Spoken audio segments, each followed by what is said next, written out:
باسم حركة الشبيبة الثورية السورية وكافة المؤسسات في دير الزور، نقف اليوم لنعبر عن موقفنا تجاه الضربات الغاشمة الفاشية التركية ضد مشروع الأمة الديمقراطية والإدارة الذاتية في شمال وشرق سوريا، حيث تستمر الاحتلال التركي على أهالينا في مناطق قامشلو وزركان والحسكة وكوباني ومنبج والشهباء.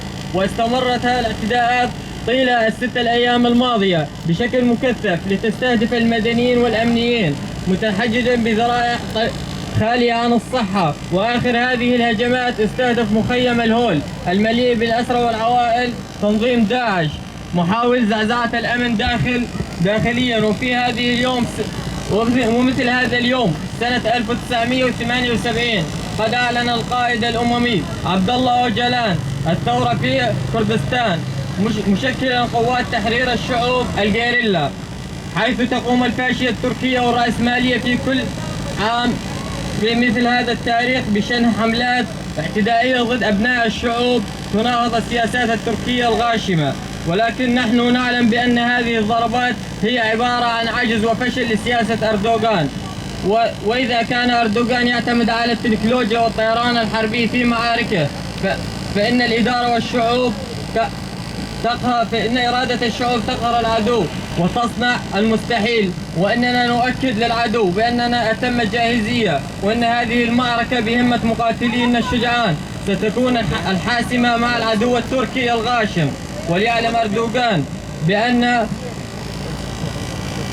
بأننا متلهفون لهذه الحرب أكثر من جنده وجيشه وحلفائه. وإن كان يستند بحلف شمال الأطلس، فنحن نستند بأهالينا وشعبنا في جميع أنحاء العالم، حيث سننتقم لشهدائنا أشد انتقام، وسنفتح لها جبهات في الداخل والخارج. وأول هذه الجبهات ستكون جبهة عفرين الأبية وتل أبيض ورأس العين وجرابلس وأعزاز وإدلب، لتكون حرب شعب ثورية متكاتفين مع قوات العسكرية المناضلة في سبيل تحرير الشعوب. نهديك يا قائد أقوى من الجبال اللحيم إن قدمنا الدماء لا مقابل يسقط الاحتلال التركي يريد الحرب طوعا بل كان قتال في قلب الرجال وجهاء أعضاء